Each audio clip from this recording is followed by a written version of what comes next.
Yesus Kristus, kita akan mulai ibadah kita pagi hari ini. Kita mau menyerahkan seluruh pergumulan kita, persoalan kita kepada Tuhan. Dan saat ini kita mau fokus pada Tuhan saja. Kita mau menyerahkan seluruh pergumulan kita, persoalan kita kepada Tuhan.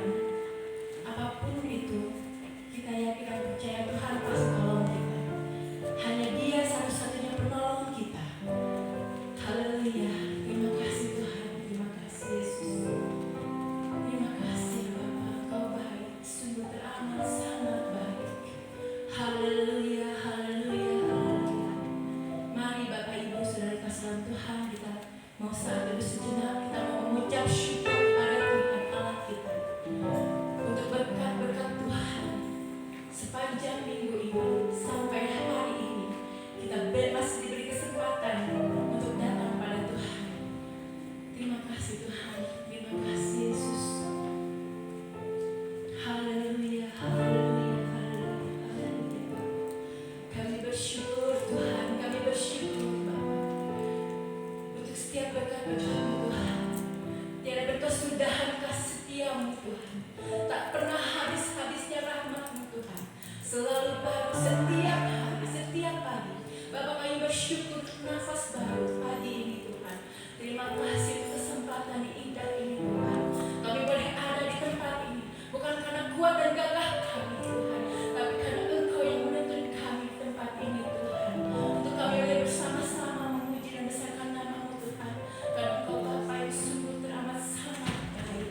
Terima kasih Bapa. Kami akan ibadah pada hari ini. Hanya Engkau ada di tempat ini beserta dengan kami Tuhan. Dalam nama Tuhan Yesus kami berdoa, kami mengucap syukur. Haleluya. Amin. Haleluya. Selidiki hati kami Tuhan. Haleluya. Lihat hatiku, apakah Ku sungguh mengasihi Yesus, Kau yang Maha Tahu dan menilai hidupku. Tak ada yang tersembunyi bagimu.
setia seperti itu. Kami tidak mau terhitung hanya sebagai orang baik, tapi kami mau terhitung sebagai orang yang setia.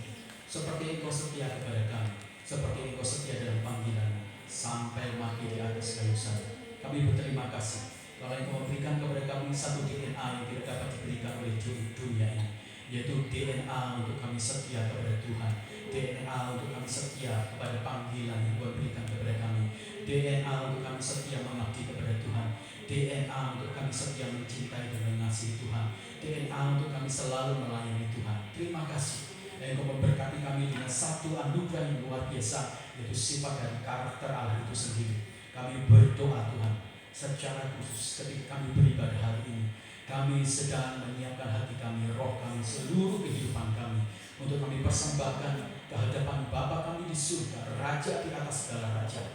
Tuhan urapi kami, Roh Kudus menguduskan kami semuanya, supaya ketika kami melayani hari ini, kami bertemu dengan Bapa di surga, kami bertemu dengan hadirat-Mu, kami bertemu dengan kesucian-Mu, sehingga aura Allah mengalir dalam hidup kami.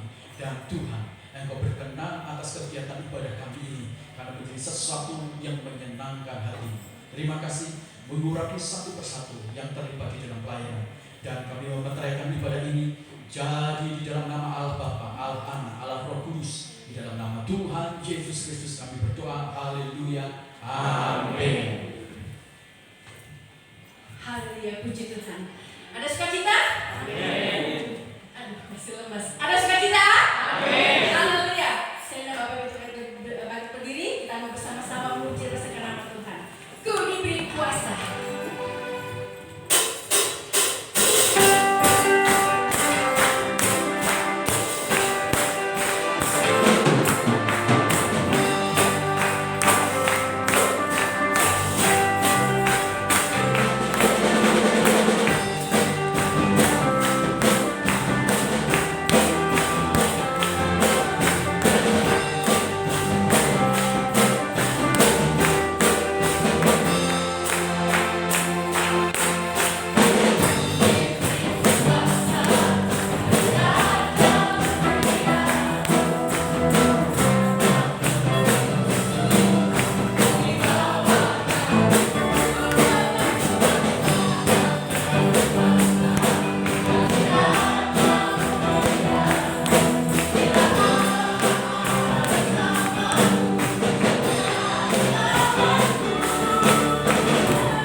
ketika kehidupan kami berada dalam titik-titik nadir, dan mungkin banyak orang yang tidak memahami dan tidak mengerti dan tidak peduli kepada kami, ujian ini mengingatkan lagi kepada kami bahwa Engkau tahu jalan-jalan kami, Engkau sangat peduli dalam hidup kami semuanya, Engkau tidak akan meninggalkan kami, dan Engkau sangat sanggup untuk memulihkan kami semuanya.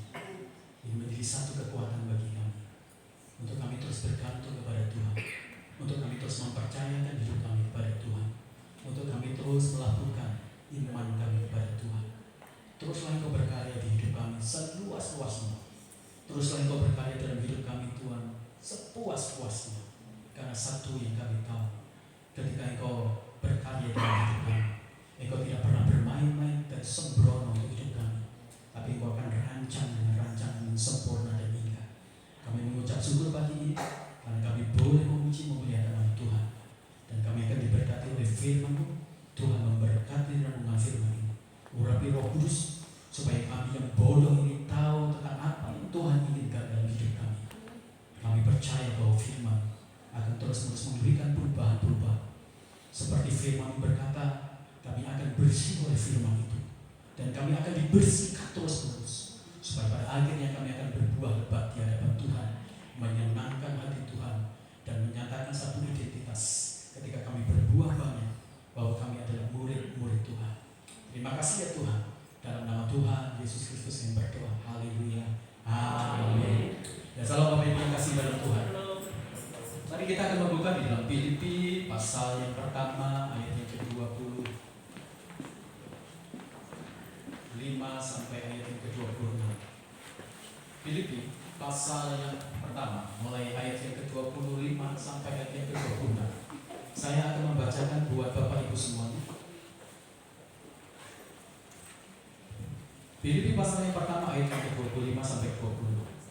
Dan dalam keyakinan ini, tahulah aku akan tinggal dan akan bersama-sama lagi dengan kamu sekalian, supaya kamu makin maju dan bersukacita dalam iman, sehingga kemegahanmu dalam Kristus Yesus makin bertambah karena aku, apabila aku kembali kepada kamu. Amin. Berbahagia kita yang membaca kebenaran firman Tuhan, menyimpan melakukannya, karena firman Tuhan itu akan menjadi berkat bagi kita semua.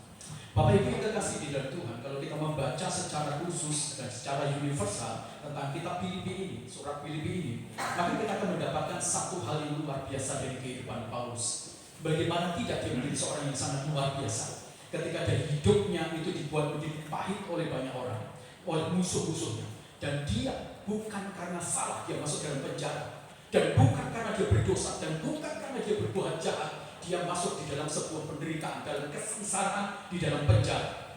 Tetapi Bapak Ibu yang kekasih dalam Tuhan, sesuatu yang luar biasa itu ditunjukkan oleh Paulus ketika dia masuk dalam penjara, ketika dia ditinggalkan oleh beberapa teman-temannya, ketika dia diklaim menjadi orang seperti narapidana, tetapi dia membuktikan diri dia menjadi seorang yang sangat berkualitas di dalam kerohanian dia. Dia sangat berkualitas di dalam kehidupan dia sangat berkualitas dalam segala aspek yang ditunjukkan, ditampilkan dalam face dia, tampilan muka dia, tampilan-tampilan perkataan dia, tampilan-tampilan tulisan-tulisan dia. Paulus menyatakan bagaimana dia menunjukkan kelas seorang hamba Tuhan, seorang anak Tuhan yang memiliki kualitas rohani yang begitu levelnya sangat tinggi, luar biasa. Nah Bapak Ibu yang terkasih di dalam Tuhan, ketika kita bicara tentang sebuah kesengsaraan, sebuah penderitaan, seringkali orang pasti akan secara langsung akan menghakimi kita semuanya. Orang berkata, kamu sih orang yang berdosa, kamu sih melakukan kejahatan. Padahal orang tidak pernah menganalisa dengan detail. Padahal orang tidak pernah memahami mungkin dengan detail tentang masalah-masalah mengapa itu terjadi. Nah secara lumrah Bapak Ibu yang dikasih dalam Tuhan, kalau kita bicara tentang penderitaan, kalau kita bicara tentang kesengsaraan, maka sebenarnya ada beberapa sumber-sumber yang bukan hanya tentang sebuah dosa.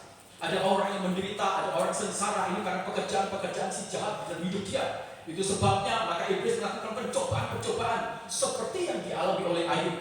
Dan itu yang kemudian dialami juga oleh beberapa orang-orang Kristen. Bagaimana penderitaan kesengsaraan itu dialami oleh mereka bukan karena diri dia, tetapi karena pekerjaan-pekerjaan jahat melakukan pencobaan-pencobaan di dalam hidup kita semuanya, sehingga kita mengalami kesengsaraan, kita mengalami penderitaan. Tapi juga ada sebuah kesengsaraan penderitaan diakibatkan oleh kesalahan diri kita, oleh kejahatan kita, oleh dosa kita semuanya. Ada juga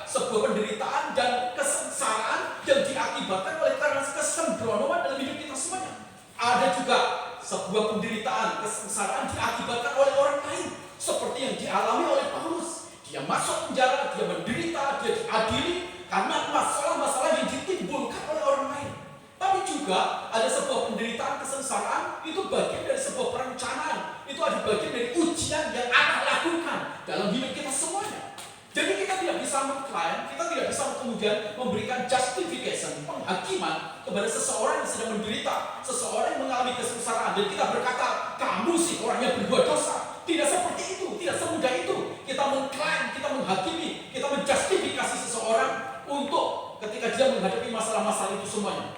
Nah, Bapak Ibu yang kekasih dalam Tuhan, ketika Paulus menderita dalam penjara, ketika dia sengsara dalam penjara, dia menunjukkan bagaimana tingkat kedewasaan rohani dia. Dia menunjukkan bagaimana orang Kristen, dia menunjukkan bagaimana anak Tuhan itu harus menampilkan jati diri dia dalam sebuah arena yang tidak bagus, dalam sebuah arena pertandingan, arena rohani, arena iman yang tidak cukup indah, tetap dia menampilkan kualitas rohani yang begitu sangat indah. Dan ini sebenarnya harusnya terus-menerus ditransferkan lewat hidup kita semuanya, ditransformasikan, didemonstrasikan terus-menerus dalam kehidupan kita semuanya. Ketika beberapa orang cenderung memandang penderitaan sebagai dosa, Alkitab justru memaparkan sebuah kebenaran, memberikan edukasi bagi kita semuanya bahwa penderitaan itu sebagai bagian dari pembuktian tentang kedewasaan rohani, sebagai pembuktian tentang bagaimana pembangunan kerohanian kita yang level tinggi itu terjadi dalam hidup kita semuanya. Nah, Bapak Ibu yang terkasih dalam Tuhan, kalau kita belajar dari beberapa tokoh-tokoh, baik itu dalam perjanjian lama, perjanjian baru, kita bisa melihat Nuh yang mengalami penderitaan, yang mengalami kesengsaraan ketika dia melakukan kebenaran firman Tuhan. Tetapi justru di situ kita bisa melihat bagaimana Nuh menampilkan bukan hanya face dia, tetapi juga menampilkan bagaimana karakter dia, sifat dia, perkataan-perkataan yang muncul dari kehidupan dia. Nuh menunjukkan bahwa kualitas di tengah-tengah penderitaan, kualitas rohani dia itu menduduki porsi dan ranking yang sangat tinggi. Kalau kita juga bisa melihat kisah Yusuf, bagaimana sepanjang hidup dia mengalami begitu banyak sengsara penderitaan yang dilakukan, yang dibuat oleh orang lain terhadap diri dia, termasuk itu kakak-kakaknya dan orang lain. Semua, kalau kita melihat seluruh narasi atau cerita dari Yusuf, lebih banyak itu cerita tentang penderitaan, tapi Yusuf menampilkan sebuah sosok pribadi yang begitu sangat unggul, yang memiliki kedewasaan rohani, kualitas rohani yang begitu sangat mumpuni. Itu ditampilkan dalam kehidupan Yusuf. Kita juga bisa melihat Ayub, bagaimana dia mengalami penderitaan-penderitaan yang dilakukan oleh kuasa kegelapan dalam kehidupan dia. Tapi Ayub menampilkan tingkat kedewasaan. Ayub menunjukkan dan mendemonstrasikan jati diri dia sebagai putra Allah, sebagai anak Allah yang memiliki tingkat kualitas rohani yang sangat tinggi, luar biasa. Kita bisa melihat Daniel, kita bisa melihat Sadrak dan beberapa temannya, bagaimana mereka menghadapi aniaya, tekanan, bagaimana mereka menghadapi bahaya yang sangat luar biasa. Tapi berkaitan dengan masalah, berkaitan dengan penderitaan, berkaitan dengan bahaya, berkaitan dengan sesuatu yang tidak dia inginkan, dia tidak harapkan, sesuatu yang buruk, Alkitab berkata dengan jelas bagaimana Sadrak, Mesak, dan Abednego itu menunjukkan kualitas dia, menunjukkan kemampuan dia dalam kuasa kualitas rohani dia, kedewasaan rohani dia. Belum lagi kalau kita melihat di kisah di perjanjian baru, bagaimana para martir mereka menderita demi Kristus, mereka memberitakan Injil, mereka menunjukkan tampilan yang berbeda. Ketika beberapa orang mereka menampilkan jati diri yang buruk, ketika beberapa orang menampilkan jati diri yang tidak bagus, negatif dan jahat, ketika mereka menghadapi masalah-masalah penderitaan dan kesengsaraan, semua orang memberikan representasi yang kita baca tadi, baik itu Nuh, Yusuf, Ayub, Daniel, Sadrak, Mesak, Abednego, murid-murid Yesus dan para martir, bahkan Yesus sendiri menunjukkan sebuah kualitas kedewasaan rohani, menunjukkan kualitas kerohanian yang sangat tinggi, luar biasa. Dan itu yang seharusnya dibangun. Ketika seorang memikirkan tentang hakikat diri dia sebagai putra Allah, ketika seseorang memikirkan tentang jati diri sebagai hamba Allah, sebagai anak-anak Allah, dan mereka membangun kualitas rohani dia makin hari makin tinggi, makin hari makin tinggi, makin hari makin serupa dengan Kristus, maka sebenarnya penderitaan, kesengsaraan, masalah itu tidak akan memberikan efek buruk di dalam hidup dia. Maka penderitaan, baik kesengsaraan, hal-hal yang buruk itu tidak akan memberikan efek negatif di dalam diri dia. Maka hal yang paling buruk sekalipun, kejahatan yang ditimpakan dalam hidup dia, kalau dia memang membangun diri dia, mempersiapkan diri dia sebagai orang yang berkualitas rohani, yang berkualitas, maka semua tidak akan memberikan sebuah efek negatif, efek buruk, efek penurunan, tetapi justru itu yang akan membasahi dia semuanya dalam tingkat kedewasaan yang sangat tinggi. Bapak Ibu, di dalam, kalau kita membaca di di pengkhotbah Kidung Agung, ya. Di sana diceritakan tentang sebuah bunga bunga yang namanya itu mawar saron. Bunga mawar saron itu sangat disukai, dan kalau orang pergi ke daerah-daerah Filistin atau daerah-daerah yang orang-orang Israel seperti ini, orang kalau bicara tentang bunga mawar saron, maka orang-orang akan sangat terkesan. Karena bunga mawar saron itu warnanya putih, baunya wangi luar biasa. Tapi satu hal yang tidak perlu disadari oleh orang adalah bunga mawar saron itu bukan tumbuh di tempat-tempat yang dikebunkan begitu. Ternyata bunga mawar saron itu tumbuh di tempat-tempat di mana sampah-sampah itu begitu banyak. Disinilah bunga mawar saron itu tumbuh. Ketika ada kebusukan yang dibuat oleh orang lain, ketika ada sesuatu yang tidak baik yang dibuat oleh orang lain, bunga mawar saron itu tetap, ya, walaupun dikotori, bunga mawar saron itu tetap putih luar biasa. Walaupun dibusukkan, diburukan, tapi bunga mawar saron itu tetap warnanya, wanginya, harumnya itu tetap semerbak. Dan inilah sebenarnya yang dibangun oleh Paulus kepada orang-orang atau jemaat-jemaat Filipi. Saya ingin mengatakan kepada kalian semuanya, kalian tidak bisa memilih ketika kalian mengalami hidup ini. Kalian tidak bisa menyeleksi akan tiba hal-hal yang buruk atau yang baik. Semua itu pasti akan tiba, dan mungkin akan lebih banyak hal yang buruk, hal yang negatif, hal yang tidak baik. Tapi Paulus memastikan kepada kita semuanya, saya ingin kalian tidak fokus kepada sesuatu yang buruk. Saya ingin kalian semuanya tidak fokus kepada penderitaan. Saya ingin kalian semuanya tidak fokus kepada kesengsaraan. Tapi saya menginginkan jemaat ada di Filipi fokus bagaimana membangun kedewasaan rohani, bagaimana membangun kedewasaan kualitas kerohanian kita semuanya. Itu yang Paulus fokuskan, itu yang Paulus harapkan kepada jemaat Filipi.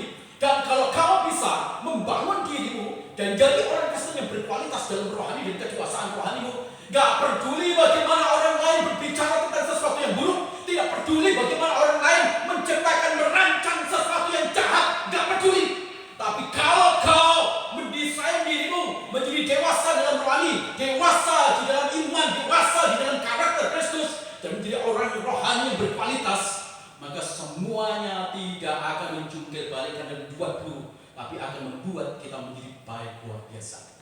Dan ini yang dibangun oleh Paulus kepada jemaat Filipi. Nah, Bapak Ibu yang kasih di dalam Tuhan, kebenaran inilah yang sebenarnya itu yang harus digaungkan kepada kita semuanya. Jangan pernah menjadi orang-orang Kristen yang kemudian tidak berkembang dalam kualitas rohani, tidak dewasa di dalam rohani, sehingga ketika kita menghadapi masalah baru kecil, kita udah tumbang, kita udah kalah, kita bahkan menjadi jahat karena apa yang dibuat orang lain.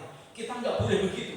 Menjadi orang Kristen, menjadi putra Allah, semakin banyak penderitaan, semakin banyak sengsara, itu seperti pupuk, seperti bunga mawar saron. Makin hari makin dia bertumbuh, makin banyak, makin hari makin berkembang luar biasa. Itu seperti bunga mawar saron, sekalipun dikotori oleh sampah, tapi warnanya tetap putih, gak ada nilai sedikit pun. Jadi sampah-sampah apapun juga gak bisa mengotori bagian dari permukaan dari bunga mawar saron. Gak peduli bagaimana orang membusukkan kita, tapi kalau kita benar-benar menjadi orang Kristen yang berkualitas, bau harum dari hidup kita semuanya, bau harum dari perkataan kita, bau harum dari kesaksian kita, itu akan menjadi demonstrasi terus-menerus yang membuat orang kagum akan Kristus yang tinggal di dalam diri kita, yang membuat orang kagum akan Kristus yang bekerja dalam hidup kita semuanya, yang membuat orang terpesona melihat kita hidupnya seperti Kristus,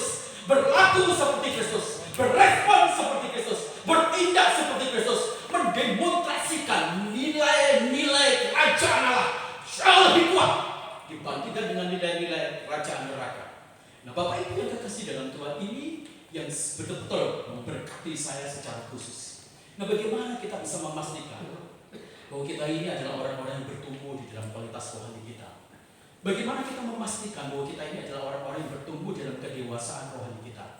Nah, Bapak Ibu yang terkasih di dalam Tuhan, yang pertama, tetaplah kita menjadi seorang yang bertumbuh di dalam iman yang sehat. Pada waktu orang-orang Filipi mereka melihat Paulus itu di penjara, apa yang terjadi dalam proses pemikiran mereka itu berkembang sebagai pemikiran yang negatif. Mereka berkata demikian, Paulus itu kan hamba Tuhan, Paulus kan melayani Tuhan, Paulus kan mengkhususkan dirinya kepada Tuhan. Segala sesuatu yang berhubungan dengan tugas dia, pekerjaan dan hidup dia lebih banyak dihabiskan untuk Tuhan. Sekarang Paulus Paulus yang begitu mencintai Tuhan, Paulus yang berkarya bekerja jauh lebih hebat dari para rasul yang lain. Tapi kenapa Tuhan tidak melindungi dia? Kenapa Tuhan tidak menjaga dia? Kenapa Tuhan tidak menjadi pembela? Mengapa Tuhan membiarkan Paulus itu ada di penjara? Mengapa Tuhan membiarkan Paulus itu teraniaya dan sengsara? Mengapa Tuhan membiarkan segala hal yang jahat yang buruk itu menimpa hambanya, menimpa pelayan dia, menimpa rasul itu sendiri? Dan itu yang berkembang dalam proses pemikiran jemaat, dan itu berkembang juga di dalam nalar iman mereka semuanya. Akhirnya cara pandang jemaat berkata demikian: kalau sekelas Paulus saja tidak mendapatkan perlindungan, kalau sekelas Paulus saja tidak mendapatkan dukungan, kalau sekelas Paulus saja tidak mendapatkan pembelaan, jadi ngapain kita percaya sama Tuhan? Ngapain percaya sama Yesus yang tidak memberikan sebuah perhatian spesial kepada Paulus untuk menjadi pembela, untuk mengeluarkan semuanya? Dan akhirnya jemaat-jemaat mulai pemikiran yang salah terhadap Tuhan. Mereka mulai memikirkan sesuatu yang buruk tentang Tuhan. Itu sama seperti ketika Yohanes Pembaptis ketika dia melayani, dan akhirnya dia ditangkap oleh Raja Herodes, dan sebentar dia akan dihakimi, dimasukkan di penjara, akan dihakimi dan dibunuh, kepalanya akan dipenggal. Dalam masa-masa ketika dia ada di penjara itu, Yohanes Pembaptis mulai berkembang dalam nalar pikiran yang negatif.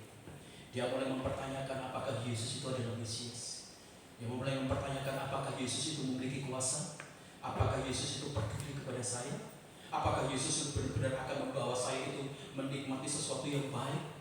Makanya kemudian dia tanya kepada Tuhan, tolong kalau ketemu sama Yesus, tanya sama Yesus, gimana dia tentang saya ini gimana? Dan karena tidak ada satu jawaban yang sangat-sangat akurat memberikan satu keyakinan yang meneguhkan Yohanes, Alkitab berkata Yohanes sangat kecewa dengan apa yang dilakukan oleh Yesus. Dan Yesus berkata, berbahagialah orang yang tidak kecewa dan menolak aku.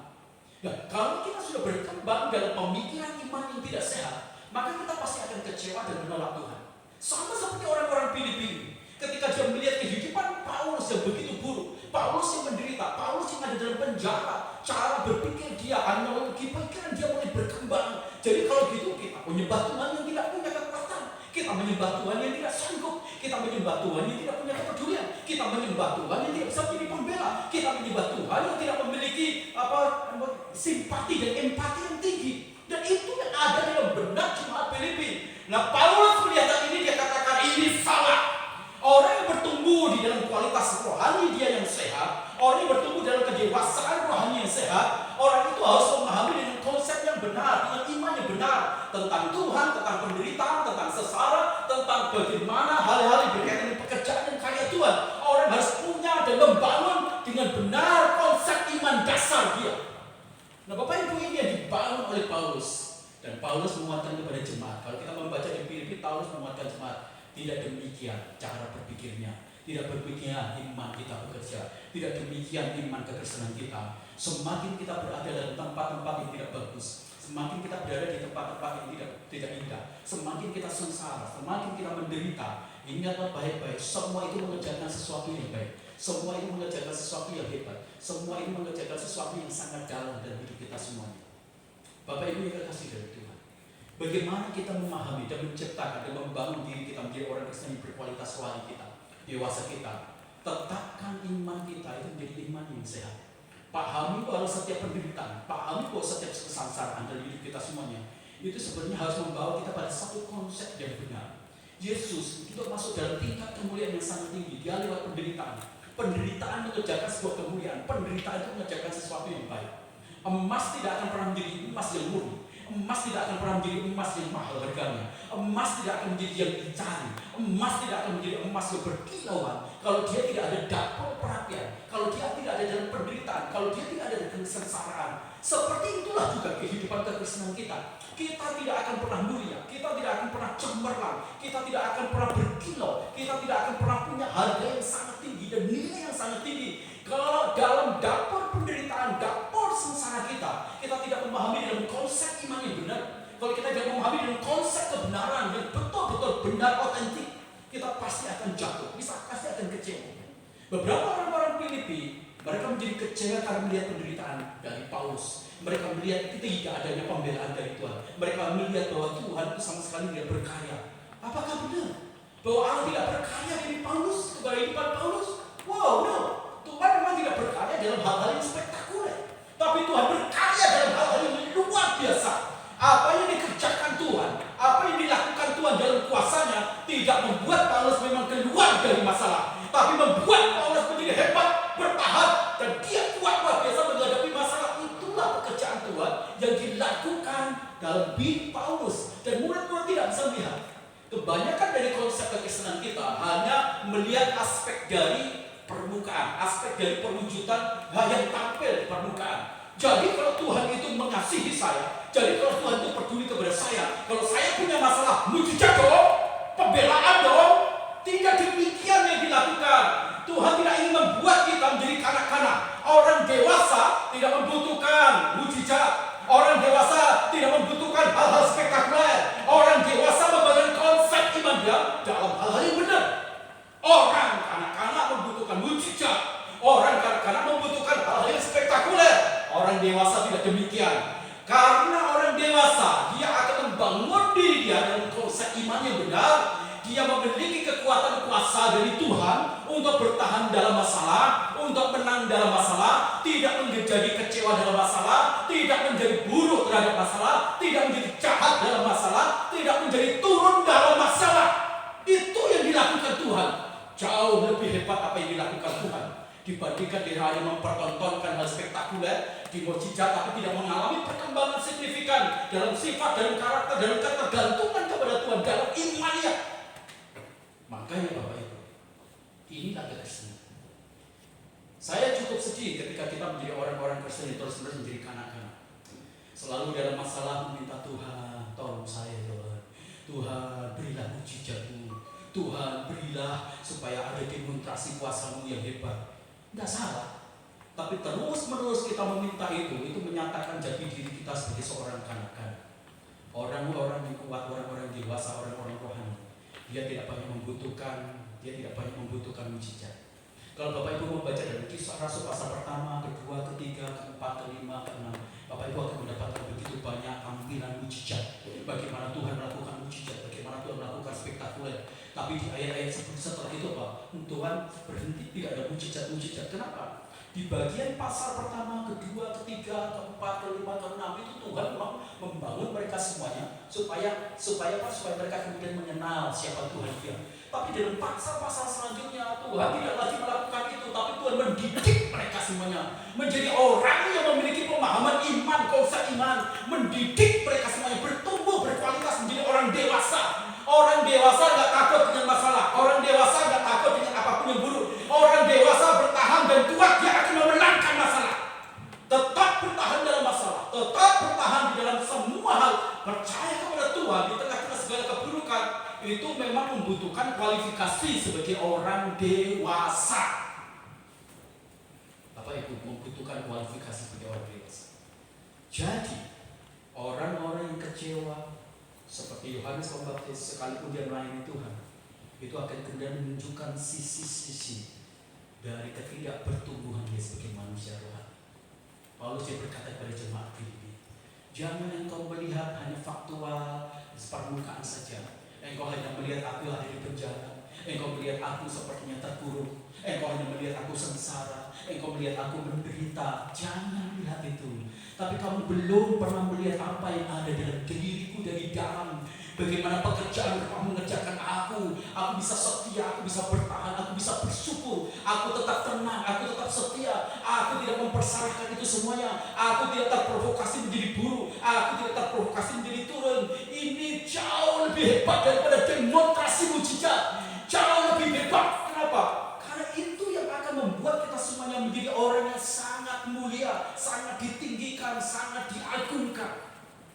Bapak Ibu yang kekasih dalam Tuhan, Paulus mengatakan kepada jemaat di dalam Roma pasal 3:31 bahwa pelayanan yang dia lakukan kepada jemaat itu bukan pelayanan yang menggiring jemaat itu bertemu dengan mujizat Allah.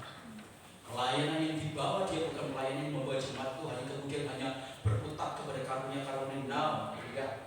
Pelayanan yang dilakukan Paulus ada waktu pelayanan. Dia membawa kita semuanya memahami tentang konsep dogmatika, doktrin yang benar. Dan doktrin yang benar itu kemudian melahirkan kepada kita semuanya buah-buah roh. Kita menjadi orang Kristen yang merepresentasikan dari citra Allah, kebenaran Allah, kesucian Allah, kebaikan Allah, kebajikan Allah. Seluruh gerak kehidupan kita semuanya itu adalah gerak yang mempertontonkan nilai Allah, kerajaan Allah, Kristus dalam segala kebenarannya di hidup kita semuanya. Paulus memperkatakan kepada kita semuanya, kalau hidupmu itu adalah hidup rohani, hidupmu itu akan membawa orang lain menjadi pembanding. Mereka akan melihat hidupmu dan mereka akan bertanya tentang Kristus yang kau imani itu. Ini yang dibangun oleh Paulus. Mudahnya kita berpaling dari Tuhan, mudahnya kita kemudian meninggalkan Tuhan, persekutuan. Itu sebenarnya adalah bukti betapa akut sakit rohani atau sakit iman di dalam diri kita semua. Tidak ada satupun yang bisa membuat Paulus itu kemudian berpikir buruk tentang Tuhan dia. Tidak ada satupun yang bisa membuat Paulus itu tidak percaya sama Tuhan. Tidak ada satupun yang membuat Paulus itu mengalami penurunan, sekalipun itu aniaya penderitaan. Bahkan kalau kita melihat di 2 Timotius pasal yang keempat, dia katakan sebentar lagi kematianku itu akan tiba. Tapi tidak ada tulisan kekhawatiran, tidak ada tulisan takut, tidak ada. Tidak ada tulisan-tulisan kekecewaan, tidak ada. Kalau Bapak Ibu baca dari tulisan-tulisan yang ditulis oleh Paulus dalam penderitaan, dalam pelayanan misi, dalam penderitaan, kelaparan dia, kesendirian dia, dalam kemudian di masa-masa ketika dia menghadapi tekanan yang sangat berat, bagaimana orang jahat terus berusaha merusuhi dia dalam pelayanan. Tidak ada kekecewaan bagi Paulus. Tidak ada kata-kata yang katakan Tuhan, kalau ini cukup Tuhan, kalau itu tidak bertindak, tidak melakukan mujizat, tidak memberkati saya, saya tidak mau melayani. Tidak ada kata-kata itu. Tidak ada kata-kata Paulus, Tuhan aku mundur. Tidak ada kata-kata itu. Orang dewasa yang maju terus. Orang kanak-kanak akan mundur dengan apapun juga. Tidak perlu hal-hal yang tinggi, dengan hal yang kecil aja, kanak-kanak itu pasti akan mundur. Tapi Paulus menunjukkan kepada kita semua, jadilah orang Kristen yang bertumbuh dalam kualitas rohani, kedewasaan rohani. Makanya dia tenang waktu orang lain melakukan sesuatu yang buruk. Setiap kali pelayanan Paulus itu selalu ada orang-orang, selalu ada orang-orang Farisi, kaum Yudaisme itu yang memprovokasi. Waktu dia pelayanan di rumah Jason, dari sana dia melakukan sebuah pelayanan dan banyak orang yang bertobat. Ada provokator yang kemudian menghancurkan pelayanan ini. Dan nanti kalau kita bisa melihat lagi, waktu Paulus juga mendidik pada waktu pelayanan di Efesus, dia dipersulit. Uniknya adalah Paulus itu nggak jadi buruk, nggak jadi baper, dia nggak jadi negatif. Setiap kali dia berada dalam situasi buruk, dia tidak melihat itu sebagai sesuatu yang buruk, tetapi menjadi konsep iman dia. Selalu ada pekerjaan Tuhan, selalu ada sesuatu yang berkaitan dengan nilai Allah, selalu ada hal-hal yang harus dia jawab itu semua. Nah, Bapak Ibu yang kasih dalam Tuhan, inilah yang akan kita wujudkan menjadi orang-orang Kristen yang bertumbuh dalam kualitas rohani yang sehat.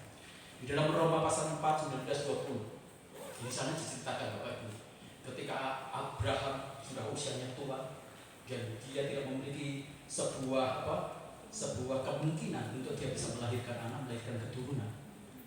Tapi Alkitab berkata demikian, iman Abraham tidak surut. Iman Abraham tetap percaya. Bagi kita semua yang mempercayai Tuhan dan urusan 1, 2 hari, 3 hari bisa. Tapi bagaimana kalau jawaban dari apa yang kita minta kepada Tuhan itu puluhan tahun tidak dijawab?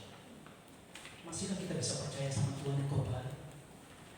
Kalau Bapak Ibu semuanya menghadapi seperti Abraham, Tuhan janji kamu nanti punya keturunan, tapi sekarang usia sudah mendekati 100 tahun. Anak belum ada tanda-tanda sama sekali. Bahkan tanda-tanda ketidakmungkinan itu jauh lebih besar. Bagaimana mungkin dia sudah tua? Kemandulan mungkin sudah ada, menopause sudah ada pada istrinya, dan semua ketidakmungkinan jauh lebih muncul dibandingkan kemungkinan. Tapi Abraham tetap beriman kepada Tuhan. Inilah orang yang memiliki sebuah kondisi dari kekristenan, yang memiliki pertumbuhan kedewasaan rohani. Itu yang harusnya kita beritakan, itu yang harusnya kita bangun. Paulus berkata dalam 1 Korintus pasal 2 ayat 5, kan imanku tidak aku bangun di atas hikmat manusia, imanku tidak dibangun di atas perasaan-perasaan atau pengalaman, tapi bergantung dari kekuatan Allah. Doktrina ini konsep Makanya orang-orang yang ingin bertumbuh di dalam kualitas rohani dan kedewasaan rohani, orang itu harus memiliki iman yang sehat. Jadi kalau kita menghadapi penderitaan, jangan salah itu. Jangan gampang negatif dulu sama Tuhan. Jangan malah ngeluh sama Tuhan. Jangan kecewa. Jangan berpikir buruk kepada Tuhan. Tidak, jangan. Karena Tuhan sedang menata semuanya dalam proses waktu Dia. Satu saat kita kagum akan melihat ketika finishingnya itu semuanya adalah sebuah kemuliaan dan kebajikan bagi kita semuanya. Banyak orang Kristen pindah iman karena apa? Karena hal-hal yang berkaitan dengan permintaan dia. Ada beberapa orang dia bilang gini, kenapa ya jadi Kristen kok saya jadi miskin terus-terus, tidak ada perubahan, tidak ada sesuatu yang signifikan maju. Akhirnya dia pindah iman. Kita tidak tahu bahwa iman yang sejati itu bergantung dari karya keselamatan Yesus. Kita diampuni, kita ditebus. Itu adalah satu proses yang jauh lebih besar. Iman yang sejati itu membuat orang Kristen itu berdiri teguh di atas masalah. Iman yang sejati itu membuat orang Kristen itu berdiri di atas tekanan, dan dia pasti akan menjadi pemenang. Seorang pemenang dalam konsep Paulus bukan orang yang bisa mengalahkan, bertahan dalam penderitaan dan tetap mempercayai Tuhan dan melakukan apa yang menjadi bagian tugas. Itu adalah pemenang. Jadi pemenang itu bukan hanya ketika kita bisa, begitu kita punya doa dijawab, saya pemenang. Enggak. Paulus nggak berbicara begitu. Ini hanya kualitas kanak-kanak. Itu adalah kualitas orang-orang yang minta seperti kualitas orang dewasa adalah ketika dia punya masalah dalam konsep iman, ya, orang dewasa itu adalah orang yang tetap tekun mengerjakan tugas tanggung jawab, tidak berlari, dia melakukan sekalipun mungkin dia tidak melihat sebuah perubahan, tapi dia berdiri terus dalam tugas tanggung jawab panggilan Tuhan dan dia tidak menjadi buruk. Itu adalah sebuah kemenangan dalam konsep Paulus dan surat Filipi. Yang kedua, Bapak Ibu yang kekasih dalam Tuhan, bagaimana caranya Paulus itu membangun diri dia menjadi orang yang berkualitas rohani yang luar biasa. Yang kedua adalah hidup tetap diwarnai sukacita. Bapak Ibu, ketika banyak teman-teman Paulus melihat Paulus masuk dalam penjara, dia menderita, dia tersakiti, dia dikucilkan, dan jalan pemberitaan Injil itu seperti ditutup. Banyak yang dari mereka semuanya sedih. Mereka kehilangan antusias, mereka kehilangan semangat mereka semuanya. Dan mereka katakan, ngapain ya cari Tuhan? Kalau ujung-ujungnya menderita, ngapain yang melayani Tuhan? Kalau ujung-ujungnya hal yang buruk, ngapain yang melayani Tuhan? Kalau hasilnya ternyata nggak baik. Akhirnya jemaat menjadi sedih, jemaat kehilangan kekuatan sukacita mereka, jemaat menjadi lemah, jemaat menjadi tidak antusias, tidak semangat lagi. Tapi Paulus dia beda. Waktu dia menulis surat ini kepada jemaat Filipi, dia tidak sedang berada dalam kesedihan. Dia tidak sedang berada dalam menangisi dirinya, menangisi penderitaan. Dia nggak berada dalam situasi itu, Bapak Ibu. Dia nggak berada dalam situasi mengasihi diri akut. Kenapa orang lain tidak memperhatikan saya? Kenapa orang lain meninggalkan saya? Kenapa orang lain tidak peduli? Nggak ada kata itu dari pribadi Paulus. Sebab dia adalah orang Kristen yang mengeluarkan benih-benih sukacita yang ada di dalam diri dia. Dia nggak peduli teman-teman yang memperhatikan dia. Dia tidak peduli teman-teman yang mengunjungi dia. Dia tidak peduli teman-temannya itu kemudian akan datang membesuk dia, bawa makan atau tidak. Dia tidak peduli itu semuanya dan tidak mengurangi sukacita dia.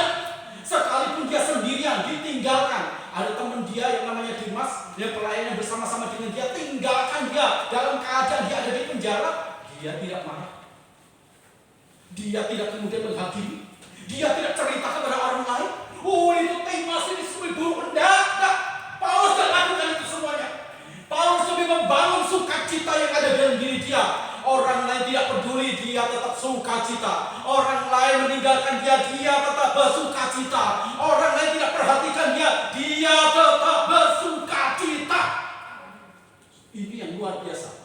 Maka kalau Bapak Ibu lihat tulisan-tulisan dari Paulus di Filipi ini, ada begitu dikatakan bersukacitalah. Sekali lagi aku katakan bersukacitalah. Orang yang rohani, orang itu hatinya sehat. Kalau hatinya sehat, pikirannya sehat, rohnya sehat, maka orang itu akan keluar sebuah kegembiraan dan sukacita. John Maxwell dia berkata demikian, kekristenan itu ditampilkan secara utuh dalam penderitaan ditunjukkan dalam sebuah tindakan real sukacita. Jadi kalau orang Kristen sedikit-sedikit sedih, sedikit-sedikit nyalain orang lain, sedikit-sedikit mengembing-bingkangkan orang lain, sedikit-sedikit menyerang orang lain, sedikit-sedikit kemudian mulai menyalahkan Tuhan, berarti memang kekristenan kita sedang kehilangan hal yang sangat kunci, yaitu sukacita. Karena sukacita itu adalah bagian dari kesehatan yang Tuhan berikan dalam hidup kita semuanya. Bapak Ibu, Paulus itu adalah orang yang dipahitkan hidupnya sama orang lain.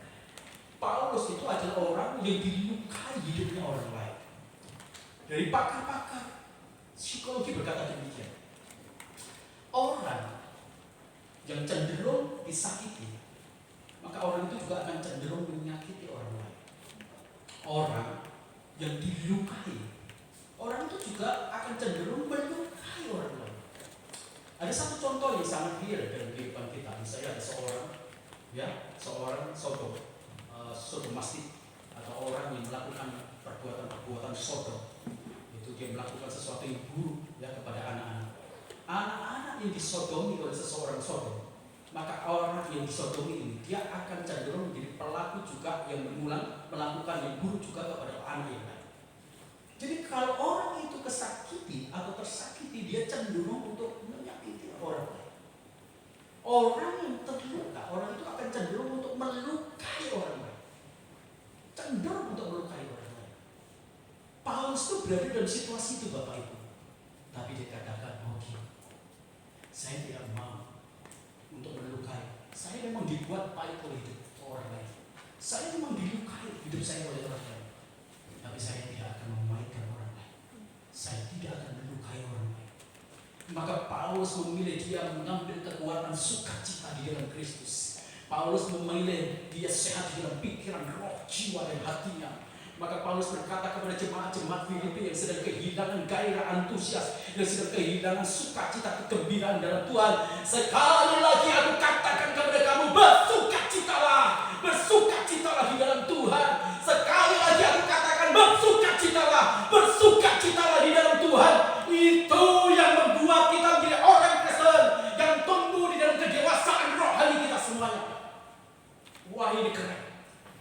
Orang yang disakiti, orang yang dilukai, orang yang dirancangkan dengan kejahatan, dirancangkan dengan sesuatu yang buruk dan busuk, tetapi dia tetap sehat, tetap bersukacita, tetap bergembira, tetap berpikir baik kepada orang lain, tetap berpikir hal yang indah kepada orang lain.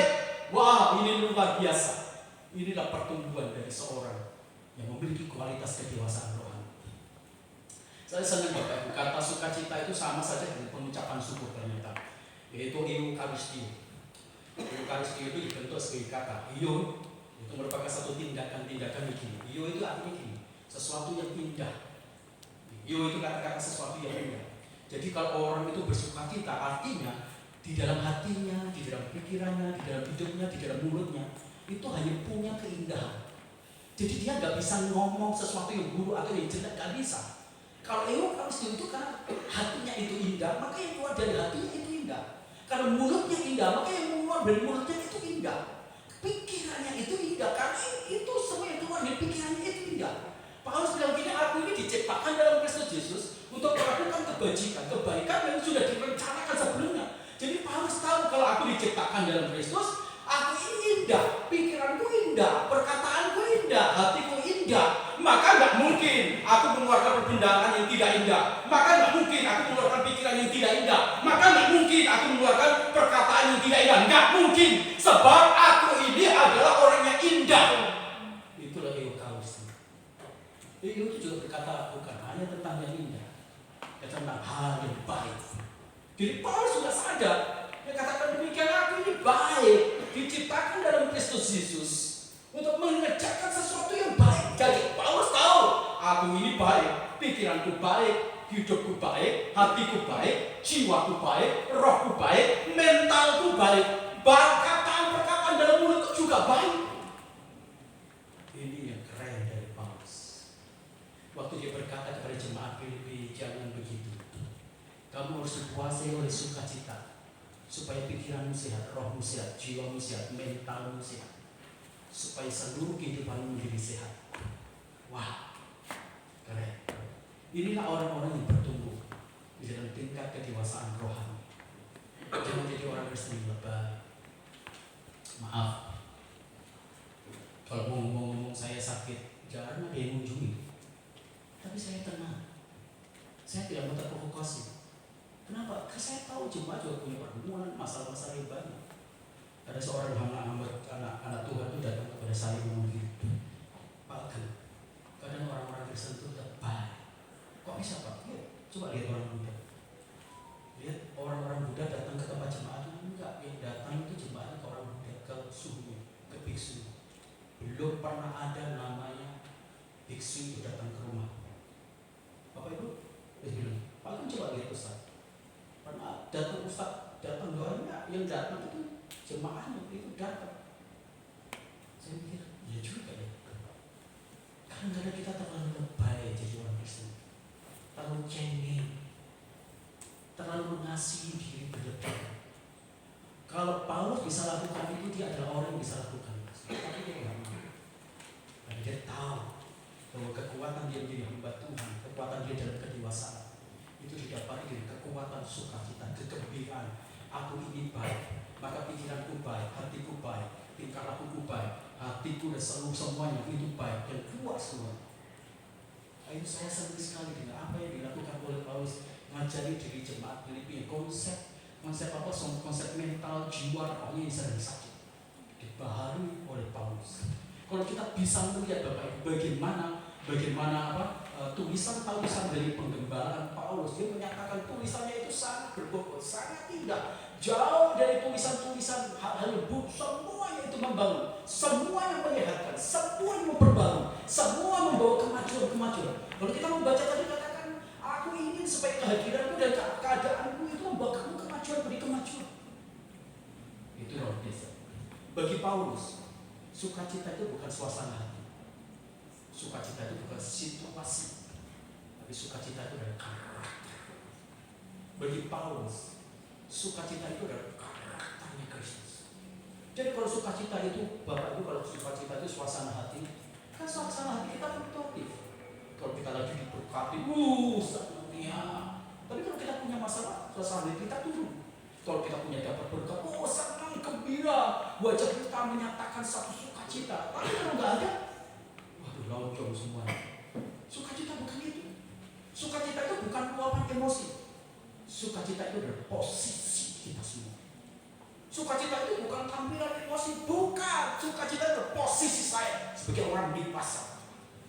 Itu yang dinyatakan oleh Paulus bagi kita semua. Dan yang terakhir, Bapak Ibu yang kasih dalam Tuhan, saya tidak memperpanjang. Yang terakhir, bagaimana kita bisa membangun kerohanian kita menjadi orang Kristen dewasa. Selalulah bermegah di dalam Tuhan. Bapak Ibu, kalau kita membaca di surat-surat Paulus itu memuji tentang jemaat Filipi.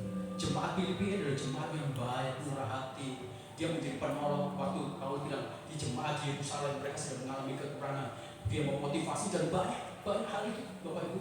Kalau Bapak Ibu lihat bagaimana karya-karya kekayaan orang-orang Filipi, itu luar biasa. Orang Filipi itu memberikan karya, memberikan alokasi pendanaan, dan mereka begitu banyak membuat pekerjaan-pekerjaan Tuhan maju luar biasa. Tapi akhirnya ada perang di antara mereka yang membanggakan jasanya. Tahu nggak? Ini Filipi kalau nggak ada sumbangan saya nggak maju. Ini Filipi kalau nggak ada saya nggak maju. Ini Filipi kalau tidak ada pemikiran saya nggak maju. Ini Filipi kalau tidak ada keterampilan saya nggak maju. Ini jemaat gereja Filipi nggak ada apa-apanya kalau tanpa aku. Nah ini berkembang. Akhirnya orang-orang menyombongkan diri, orang bermegah atas karya, atas kebajikan. Hal-hal yang rohani ternyata juga memberikan indikasi yang paling berbahaya. Kebajikan, kebaikan kita, kerohanian kita, bahkan juga alokasi waktu yang kita baktikan sama Tuhan, itu ternyata juga memberikan ekstrem paling berbahaya, yaitu penyombongan diri kita semuanya. Kita jadi sombong dengan apa yang kita lakukan. Saya adalah orang murah hati. Ini gereja ini kalau nggak ada saya, gereja ini saya yang melatih. Gereja berkat. Kepala sudah mulai menjadi besar, sampai kemudian jadi tumbang. Paulus berkata kepada jemaat Filipi, jangan begitu. Kalau kamu bisa menjadi memberkati, bukankah kekayaan itu diberkati Tuhan dalam pekerjaanmu? Kalau kamu bisa berkarya di dalam keterampilan kamu, kapasitas kamu, kemampuan kamu, bukankah semua juga Tuhan yang memberkati? Apa saja yang ada dalam hidup kita semuanya itu Tuhan yang memberkati. Di dalam Lukas pasal 17 ayat 10 ada kata-kata yang saya senang Bapak Ibu. Mari kita baca dari Lukas pasal 17 ayat 10. Ayat ini benar-benar menyenangkan bagi saya, dan itu yang kemudian mendorong kita semua untuk kita tidak menjadi orang yang pongah, sombong, rohani. Di Lukas pasal 17 ayat 10. Ayat ini berkata demikian. Demikian jugalah kamu, apabila kamu telah melakukan segala sesuatu yang ditugaskan kepadamu sampai sukses, berhasil, maju, hendaklah kamu berkata, kami adalah hamba-hamba yang tidak berguna. Kami hanya melakukan apa yang harus kami lakukan. Itu yang harusnya ada pada kita semua. Kesombongan selalu akan melahirkan kehancuran. Kesombongan selalu akan menghancurkan. Kesombongan selalu akan melahirkan pertengkaran. Pada kerendahan hati selalu akan ada kemuliaan, kerohanian yang luar biasa. Bapak Ibu, suatu saat ada seorang komposer yang luar biasa namanya Beethoven. Dia melakukan sebuah orkestra yang luar biasa. Dari banyak simfoni-simfoni dia tulis itu kemudian dipaparkan pada hari itu semua. Dipaparkan, wah orang kagum. Setiap kali orkestra pertama, orkestra kedua, orkestra ketiga, sampai di titik terakhir itu dibuat Beethoven ketika dia coba puasa. Salah satu simfoni dia yang terakhir itu namanya Enterline, itu dan jadilah terang. Waktu dia mulai berdiri sebagai dirigent dan dia kemudian mulai memberikan sebuah makna yang menghipnotis seluruh anak buahnya. Mereka bermain seperti itu, dipersembahkan untuk Tuhan luar biasa. Mereka bermain dengan segenap hati mereka, dengan ketulusan mereka dan kesucian mereka. Mereka berkata ini persembahan kita untuk Tuhan. Enterline. Dan babak terakhir Bapak Ibu, orkestra itu ditutup dengan sesuatu yang membahana, menggelegar, dengan orkestra yang sangat tinggi, dan ditutup dengan orkestra yang tadi Enterline, dan ditutup dengan sesuatu suasana musik yang menghipnotis. Wah, orang berdiri bertepuk tangan, mereka memuji. Beethoven itu tepuk tangan memuji. Di saat-saat orang mulai memuji Beethoven ambil koran, ditutupin wajahnya, dia keluar, ditutupin, dia masuk di panggung belakang. Orang yang tahu namanya kedewasaan roh, orang tidak akan pernah mencuri kemuliaan Tuhan. Orang yang tahu menjadi orang dewasa roh, orang itu tidak akan bangga dengan apa yang diberikan, apa yang dilakukan, tapi selalu bangga tentang kemegahan Allah, selalu bangga tentang kemegahan Kristus. Semua yang ditinggikan itu adalah Kristus, dan bukan tentang diri kita, dan bukan tentang kebajikan kita, dan bukan tentang apapun juga yang berhubungan nama-nama selain dari Tuhan Allah kita. Semua hal yang berkaitan dengan kedewasaan rohani itu berhubungan dengan kemuliaan Tuhan. Menutupnya, saya akan membaca di Yeremia pasal 9 ayat yang ke-23-24. Beginilah firman Tuhan. Janganlah orang bijaksana bermegah karena kebijaksanaannya. Janganlah orang kuat bermegah karena kekuatannya. Janganlah orang kaya bermegah karena kekayaannya. Tetapi siapa yang mau bermegah? Baiklah ia bermegah karena berikut, bahwa ia memahami dan mengenal aku, bahwa akulah Tuhan yang menunjukkan kasih setia, keadilan, kebenaran di bumi. Sungguh semuanya aku sukai. Firman Tuhan. Apa itu? Ketika kemuliaan dikembalikan porsinya kepada Tuhan yang sebenarnya, Tuhan suka itu semua. Jangan curi kemuliaan Tuhan. Kita tidak ada apa-apanya. Kalau kita bisa dipakai Tuhan, tapi sebenarnya kita tidak ada apa-apanya. Kembalilah seperti Lukas pasal yang ke-17-10. Jika kita sudah bisa menyelesaikan segala sesuatu, kita berkata kepada Tuhan, sesungguhnya aku ini adalah hamba yang tidak berguna. Aku hanya melakukan apa yang Tuhan perintahkan. Inilah tingkat kedewasaan orang yang memiliki bangunan rohani yang berkualitas. Kedewasaan dari rohani. Mari kita akan tundukkan kepala kita di musik. Kita naikkan pujian yang Di firman Tuhan tadi, ukurnya aja.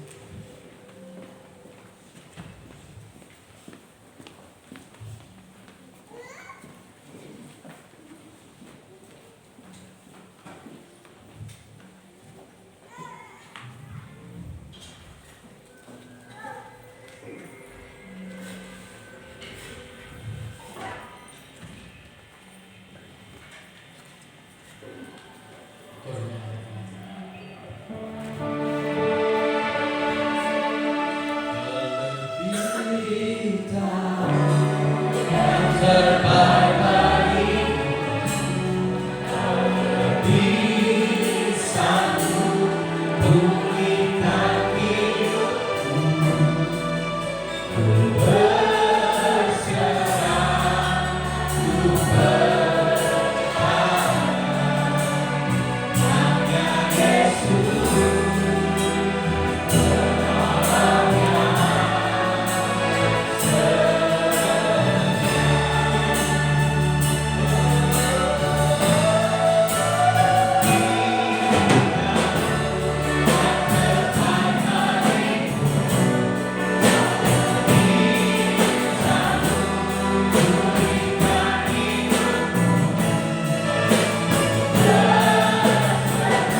Kami tidak boleh lagi menjadi kanak-kanak. Kami tidak boleh lagi menjadi orang yang terus-menerus tidak mandiri. Kami harus menjadi orang yang dewasa, yang berkualitas. Kami harus bertanggung jawab terhadap diri kami sendiri, termasuk iman rohani akan pembentukan karakter kami. Kami harus seperti Paulus, menjadi dewasa rohani, berkualitas. Tuhan, terima kasih untuk firman ini. Sangat tidak populer, tapi kami mau menjadi orang dewasa seperti Paulus, menjadi bebas dengan sakit hati, menjadi bebas dengan luka hati, tapi menjadi kuat dalam kegembiraan dan sukacita mental, roh, iman, dan karakter Kristus. Kami ingin seperti Paulus, membangun dasar iman kami di atas dasar yang teguh, sehingga kami bisa memegahkan Tuhan yang kami layani. Tuhan juru selamat kami, Tuhan yang menyelamatkan kami. Terima kasih. Firman yang menegur kami, firman yang menempel, tapi firman juga yang memberikan kesegaran bagi kepada kami. Terima kasih Roh Kudus. Terima kasih. Berkatilah seluruh jemaat kami. Hamba yang minta mereka menjadi orang dewasa dalam rohani. Biar kebajikan, kebaikan, keindahan, kesempurnaan, biar yang wonderful, yang cantik, itu saja yang keluar dari sisi hidup mereka, sehingga orang lain mereka diberkati dalam hidup mereka oleh karena seluruh jemaat kami yang dewasa rohani. Pakai seluruh jemaat kami, baik keluarganya, baik kesehatan, baik rohaninya, baik usahanya, baik pelayanannya. Pakai mereka semuanya Tuhan. Terima kasih. Kami mengucap syukur demi nama Tuhan Yesus Kristus. Kami berdoa. Haleluya. Amin.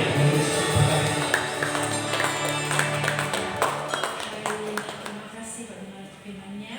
Bapak Ibu berkati. Amin. Haleluya. Saya minta Bapak Gembala kembali ke depan. Saya minta jemaat boleh berdiri. Kita ucapkan terima kasih kepada Bapak Gembala. Terima kasih Bapak Gembala untuk firman Tuhan hari ini. Terus berkati. 2, 3. Terima kasih Bapak Gembala. Tuhan Yesus memberkati. Haleluya. Tiba saatnya yang kita akan memberikan persembahan. Saya yang tugas.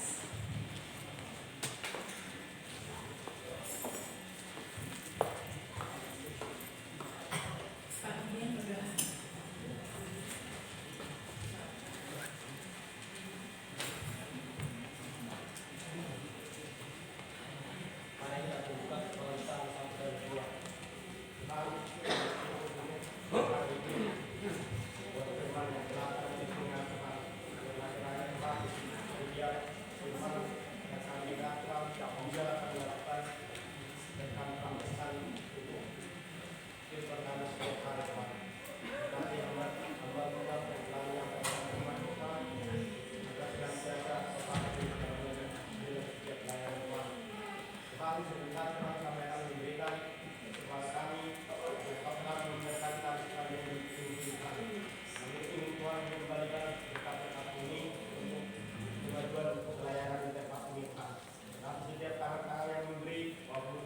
yang belum bisa Tuhan memberi berkat Tuhan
Shalom Bapak Ibu. Salam sejahtera bagi kita semua.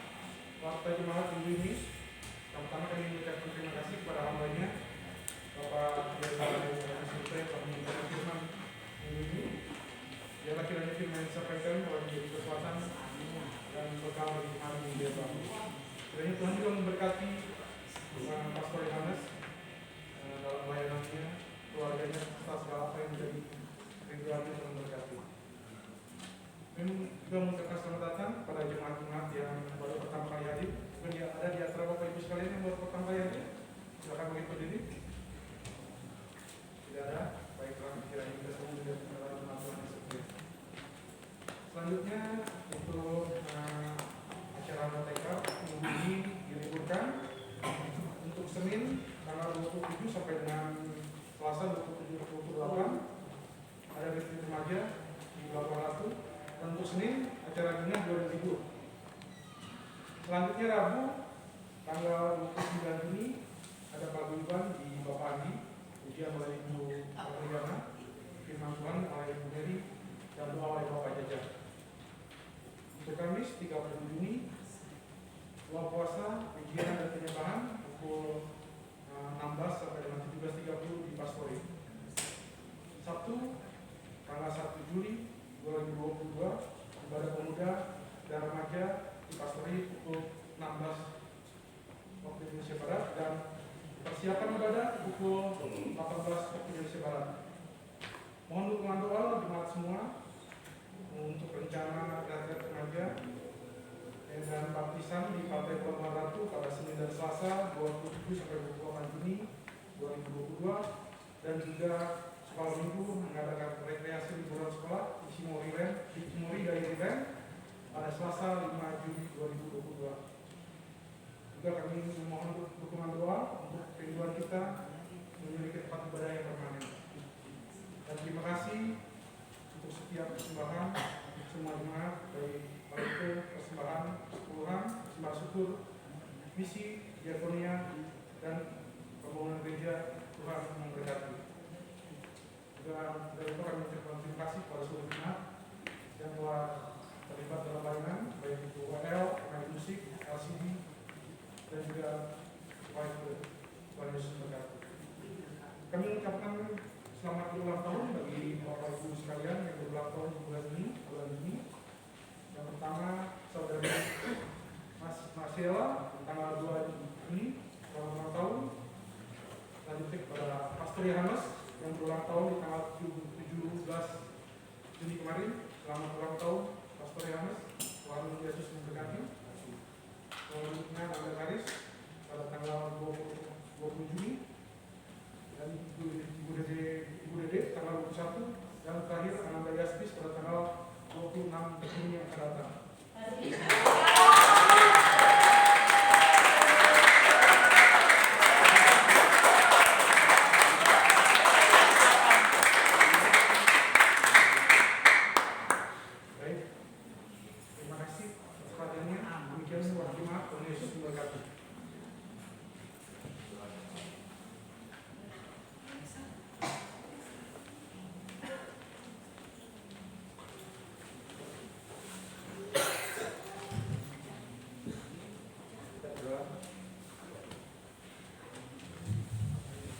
Bapak, terima kasih Tuhan, mengucap syukur untuk pemuratan Tuhan pada hari ini.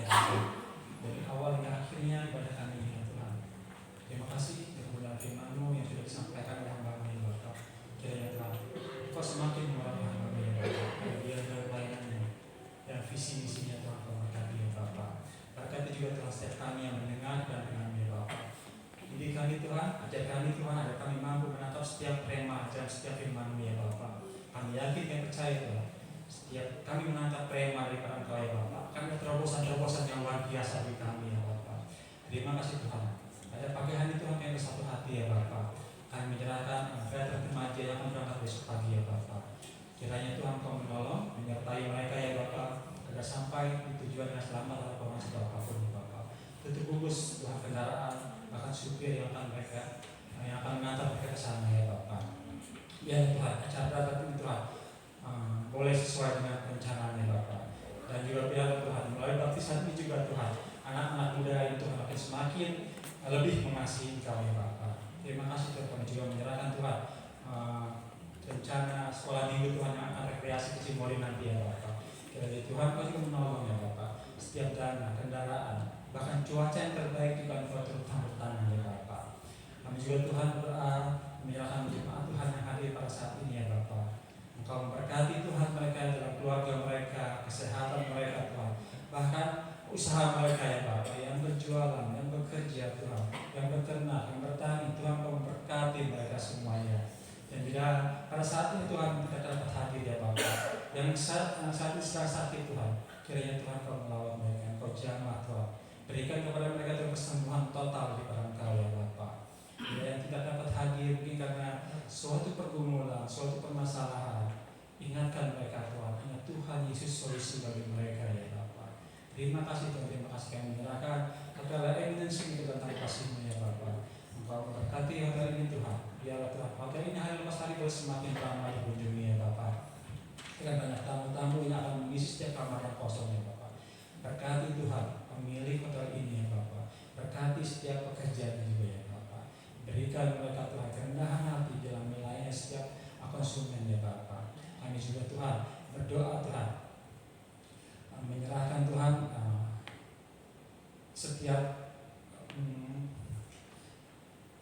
acara kami ya Bapak, dari KP, KW, remaja, paguyuban, kami serahkan semua di dalam tangan kasih-Mu ya Bapak. Biarlah Tuhan memberi setiap acara ini ya Tuhan, cuma Tuhan semakin hari semakin tumbuhkan ya Bapak. Terima kasih Tuhan, terima kasih. Dan sebentar Tuhan kami akan kembali ke rumah masing-masing. Tuhan menolong menyertai kami ya Bapak. Dan kami sampai di rumah tanpa kurang satu apapun.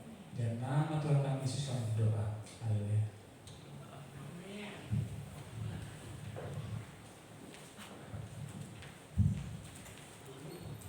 Mari jemaat kita berdiri bersama-sama.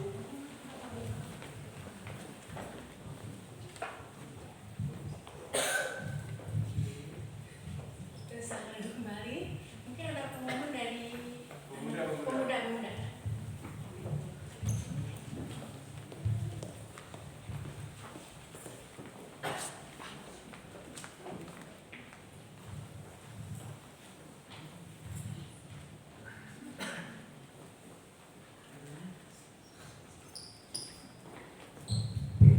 Oke, shalom. Jadi saya perwakilan dari pemuda GSJA yang mengucapkan terima kasih yang sebesar-besarnya untuk Bapak Ibu sekalian. Jadi dana yang terkumpul kami sudah sekitar 9.373.400. Jadi dana yang terkumpul tuh dari donasi sekitar 4.150.000, dari maksiat atau makan siang hari Jumat sekitar 900.000, persembahan ibadah minggu dengan total 737.000, kerupuk tahu 890.000, cuci kendaraan 635.000, makanan pelayan minggu 300.000, membuat logo 35.000, iuran peserta sekitar 1.756.400. Ya, donasi kami terima dari Om Yung Yung sebesar 3.850.000, Tante Lina 1 juta, Nonem 1 juta, lalu ada Nonem lagi 300.000, Bunda Maria 300.000, Tante Magda 600.000, dan Oma Berta 300.000. Dan ada ketinggalan itu Om Paulus 300.000. Oke.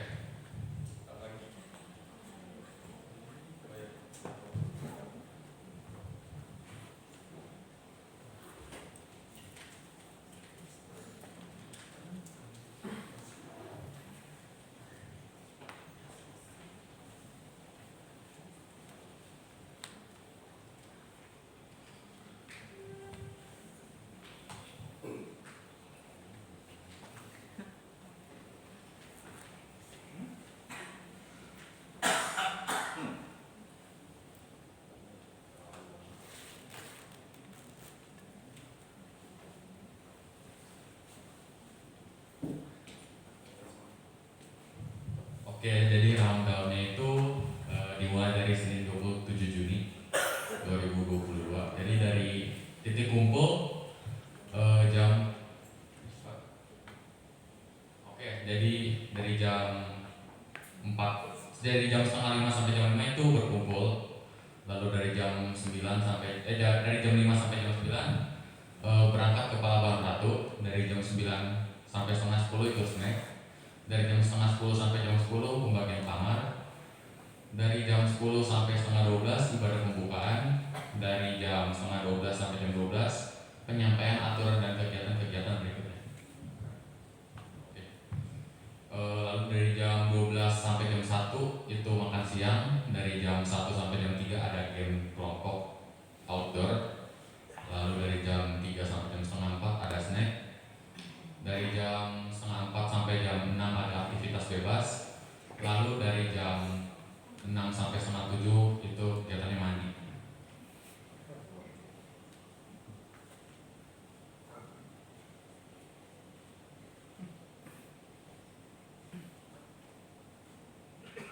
Oke, lalu dari jam setengah 7 sampai setengah 8 itu makan malam. Dari jam setengah 8 sampai jam 9 games kelompok indoor. Lalu dari jam 9 sampai setengah 11 itu bakar-bakar. Lalu jam setengah 11 itu tidur.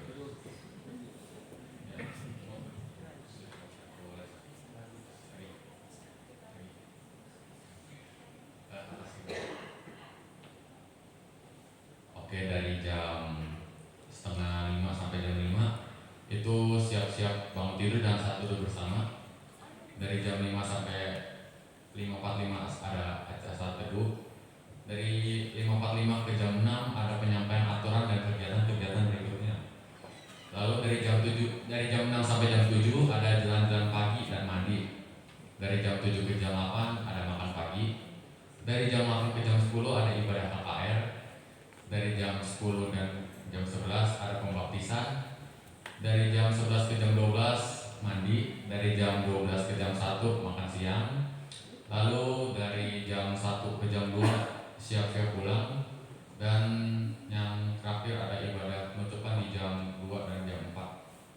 Lalu perjalanan pulang sekitar dari jam 4 sampai jam 8. Ya, jadi ini kegiatan-kegiatannya. Baik, untuk tambahannya, untuk peralatan-peralatannya itu kita ada untuk satu. Yang pertama ada pakaian. Pakaian itu ada untuk minimal 3 piece.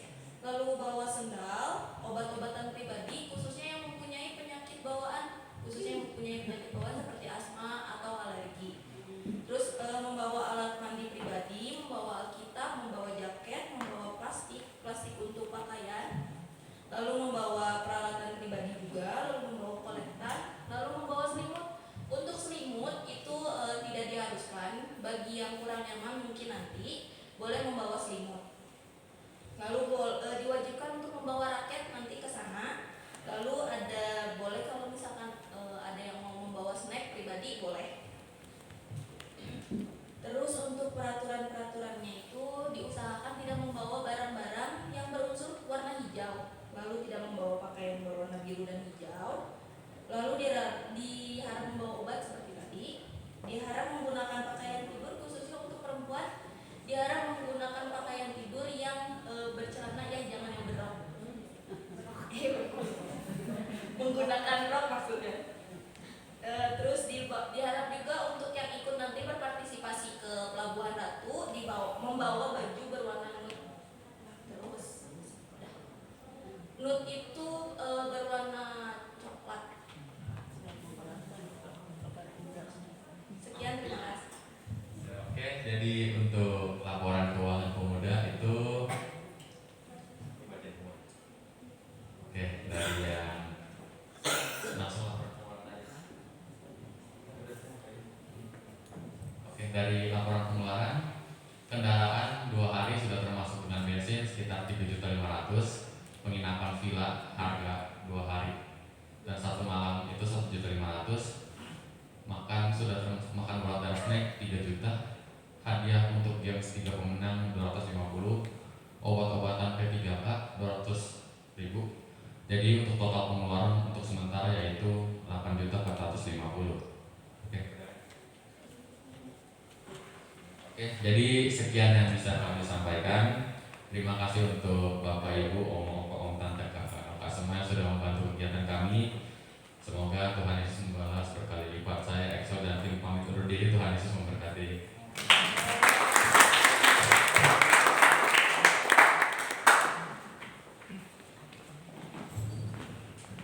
Ya, mari kita berdiri bersama-sama. Kita berdoa juga supaya gereja Eden Yesus kami berterima kasih karena kebaikan-kebaikan Tuhan yang bekerja di hidup kami. Kalau kami masih sehat hari ini, Tuhan Engkau baik. Jika Tuhan mengizinkan juga ada pergumulan, dan kalau kami masih kuat, Tuhan terima kasih untuk kebaikan Tuhan. Terima kasih untuk berkat jasmani. Kami berdoa untuk anak-anak kami juga yang ulang tahun, yang hari ini Yesus juga ulang tahun. Berkat rohani, berkat jasmani, pernyataan dari Tuhan menyertai dia. Jadikan dia menjadi anak yang makin hari makin cinta Tuhan, mengasihi Tuhan, dan menjadi anak yang Tuhan menjadi bintang pelajar di sekolahnya. Jadi anak yang hormat sama orang tua, pakai dia terus-terus menjadi kesukaan bagi Tuhan, perkenanan bagi Tuhan, menjadi tanda bagi generasi Tuhan. Terima kasih, kami mengucap syukur dan kami berdoa untuk seluruh perkumpulan jemaat kami satu persatu. Tuhan memberkati mereka yang sakit, mereka yang Tuhan mengalami kekurangan di bidang ekonomi, mereka yang baru berusaha, mereka juga yang Tuhan mungkin memiliki perkumpulan-perkumpulan yang lain yang kami tidak tahu. Tuhan, Engkau akan menjawab dan Engkau terus-menerus menjadi penolong bagi mereka semuanya. Terima kasih. Akhirnya keluarga yang kasih dalam Tuhan, angkat kedua tanganmu, arahkan hatimu, arahkan pikiranmu dan rohmu, dan mata rohani kita kepada Bapa kita yang di surga, yang atasnya mengalirkan berkat-berkat rohani dan jasmani atas hidup kita semuanya. Kasih sayang dari Allah Bapa kita lewat anaknya Tuhan Yesus Kristus yang telah mati di atas kayu salib, menebus segala dosa kita dan kutuk kita semuanya, serta persekutuan yang Roh Kudus yang menguduskan kita dari hari ke hari sehingga kita tidak bercacat celah di hadapannya. Itulah sebabnya Tuhan memberkati keluargamu, Tuhan memberkati suamimu, istrimu, anak-anakmu, dan semua orang yang tinggal di dalam keluargamu. Tuhan memberkati usahamu, apa saja yang dikerjakan oleh kedua tanganmu diberkati oleh Tuhan karena Dia menyertaimu. Tuhan memberkati masa depanmu dan masa depan keturunanmu. Tuhan memberkati kesehatanmu. Keluar masukmu, engkau hanya bisa menemukan pintu berkat Tuhan saja. Damai sejahtera dari Allah Bapa menyertai kita mulai hari ini sampai fajar. Maranatha menjemput kita akan bersama-sama dengan Dia di dalam kekekalan. Bagikan berkat rohani, berkat jasmani itu kepada orang-orang supaya mereka melihat surat Kristus yang terbaca lewat hidupmu sehingga mereka menjadi percaya dan beritakan Injil, maka Tuhan akan menyatakan tanda-tanda ajaib dalam hidupmu. Dalam nama Tuhan Yesus Kristus kami berdoa. Haleluya. Amin.